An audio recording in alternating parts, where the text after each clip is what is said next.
Perkenalkan terlebih dahulu, kami dari kelompok 6, saya Nadia Hayani. Saya Yuda Utabayan, saya Ganesha Subragata. Pada bagian pertama ini, masa perkendalian. Masa perkendalian merupakan salah satu pembangunan kehidupan manusia secara berdasarkan teknologi yang digunakan. Zaman ini menandai makin berkembangnya kemampuan manusia dalam menciptakan suatu kebudayaan. Istilah perkendalian berasal dari bahasa Bali, yakni undagi, yang artinya seseorang atau sekelompok orang yang mempunyai keterampilan tertentu. Undagi adalah pekerjaan yang membutuhkan kemampuan tingkat tinggi, membuat berbagai jalan dari logam. Jadi untuk yang tidak mempunyai ahli tertentu, mereka akan kesulitan untuk membuat berbagai jalan dari logam. Masa perundagian digunakan untuk menyebut zaman logam. Pasalnya saat itu telah ada undagi atau orang-orang terampil yang sudah mengenal teknik melebur logam dan mencetaknya menjadi alat yang diinginkan. Para ahli meyakini bahwa era perundagian dimulai kurang lebih 10.000 tahun lalu. Ciri-ciri masa perundagian yakni yang pertama, berkemampuan dalam membuat berbagai perkakas dari logam untuk alat upacara, senjata, dan berbagai peralatan lainnya. Kedua, berkemampuan dalam membentuk suatu kelompok kerja dalam bidang pertukangan, membuat dan menggunakan perhiasan dari emas.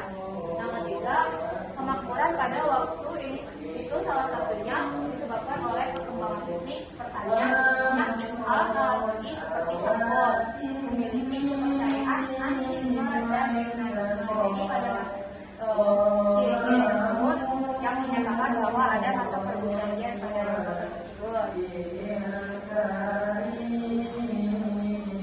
Selanjutnya ada zaman perunggu. Zaman perunggu disebut juga dengan kebudayaan Dongsol Tonkin Cina. Pada masa ini manusia sudah dapat mencampur tembaga dengan timah sehingga menghasilkan logam yang lebih keras.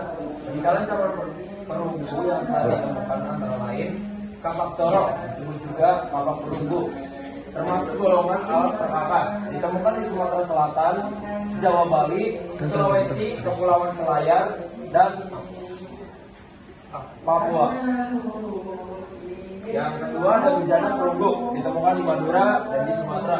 Selanjutnya ada arka perunggu, ditemukan di Bangkinang, Riau, Lumajang, Jawa Timur, dan Bogor, Jawa Barat.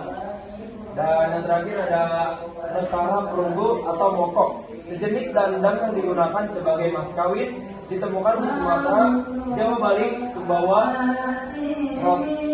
Rote, Selayar, dan Letik. Pertama, kapak corong. Dinamai kapak corong karena bentuknya memang seperti corong atau ujung sepatu. Fungsi kapak corong kemungkinan besar digunakan sebagai alat upacara kepercayaan. Hal ini diperkuat bahwa terdapat ornamen-ornamen yang indah yang terukir. Kapak corong di Indonesia ditemukan di daerah Sumatera Selatan, Jawa, Bali, Sulawesi Tengah, dan Papua. Yang kedua ada bejana perunggu. Bejana perunggu ini memiliki bentuk seperti gitar Spanyol, tapi tidak memiliki gagang atau tangkai. Indonesia memiliki dua bejana perunggu yang ditemukan di Madiun dan Sumatera. Yang ketiga ada arca perunggu. Arca merupakan salah satu karya manusia yang berbentuk menyerupai makhluk hidup, terutama manusia. Hal ini mengindikasikan manusia memiliki rasa untuk mengabadikan seseorang atau kelompok atas jasa-jasanya. Daerah ditemukannya arca di Indonesia antara lain Lumajang, Bogor, Palembang, dan Riau. Bentuk arca yang ditemukan antara lain orang yang sedang menari dan orang sedang mengendarai kuda sambil membawa busur panah. Oke, yang terakhir adalah arca atau patung. Arca atau patung penemuannya terdapat di daerah pegunungan wilayah Bengkulu dan Palembang, atau lebih tepatnya di daratan tinggi Pasema. Berdasarkan bentuk peninggalannya, budaya megalitikum terbagi menjadi dua, yaitu megalitua penyebaran ke Indonesia pada zaman Neolitikum 2500 sampai 1500 sebelum Masehi, dan dibawa oleh pendukung kebudayaan kapak persegi atau Proto Melayu. Contoh bangunannya adalah menhir, punden, berundak-undak, arca-arca statis. Yang kedua adalah megalit muda. Penyebaran ke Indonesia pada zaman perunggu 1000 sampai 100 sebelum Masehi. Dibawa oleh pendukung kebudayaan Dongson atau Deutero Melayu. Contoh bangunannya adalah peti kubur batu, dolmen, waruga, sarkofagus, dan arca-arca dinamis. Sedangkan berdasarkan masanya, tradisi megalitik dibedakan menjadi dua, yaitu tradisi megalitikum yang berasal dari masa prasejarah dan umumnya berupa monumen yang tidak dipakai lagi. Yang kedua, tradisi megalitikum yang masih berlanjut dan umumnya ditentukan di daerah Nias, Toraja, Sumba, Sabu, Flores, dan Timur.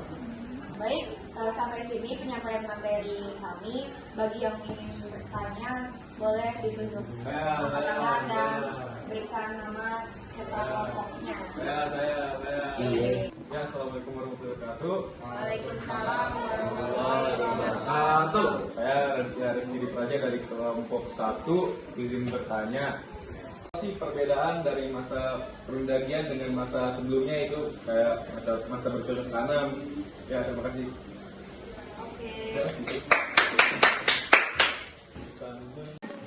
Baik, pertanyaan akan kita tampung terlebih dahulu. Bagi yang ingin bertanya, dipersilakan kembali. Baik, untuk Bona. Oke. Baik, pertanyaan akan kita tampung terlebih dahulu. Bagi yang ingin bertanya, dipersilakan kembali. Baik, untuk Bona dipersilakan untuk Ya, perkenalkan, nama saya Bonavendra Tegar, saya dari kelompok 1. Selain 7 peninggalan di zaman megalitikum, ada lagi nggak sih peninggalan yang lain? Baik, untuk pertanyaan kedua kami akan tampung kembali. Untuk pertanyaan terakhir, ketiga, siapa yang ingin bertanya? Baik, untuk Adani dipersilakan untuk bertanya. Assalamualaikum warahmatullahi wabarakatuh. Waalaikumsalam warahmatullahi wabarakatuh. Nama saya Abdul, saya dari kelompok 4. Saya ingin bertanya, kenapa zaman perunggu disebut juga dengan zaman kebudayaan Dongson Sonkin Cina? Baik, untuk pertanyaannya akan kami jawab dari pertanyaan yang pertama ya. Baik, pertanyaan pertama akan dijawab oleh Yuda. Oke, kali ini saya akan menjawab pertanyaan dari Raditya Rizky Dipraja. Ya, inti dari pertanyaannya itu, apa perbedaan utama masa perdagian dengan masa sebelumnya, seperti masa bercocok tanam? Jawabannya adalah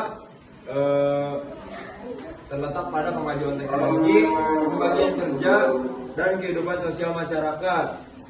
Ya, contohnya dalam masa teknologi dan produksi itu pada masa bercocok tanam itu fokus utama pertanian dan domestik hewan, sedangkan pada masa perundagian itu alat-alat yang dipakai itu udah mulai dari logam seperti cangkul, mata sabit, dan senjata. Selebihnya ya sudah.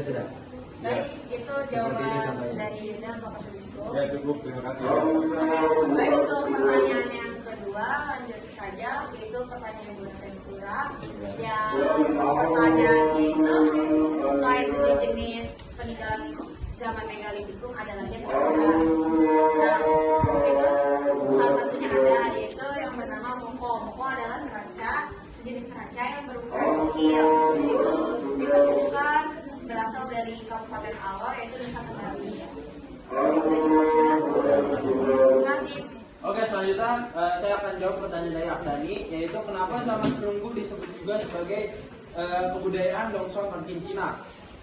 Itu dikarenakan karena kebudayaan ini diperkirakan berasal dari Dongson Tonkin Cina. Baik, itu sudah jelas hari ini. Oke, teman-teman, terima kasih atas perhatiannya pada penyampaian materi kita kali ini. Semoga dapat bermanfaat bagi kita semua. Kurang lebihnya mohon maaf. Kami pamit undur diri. Wassalamualaikum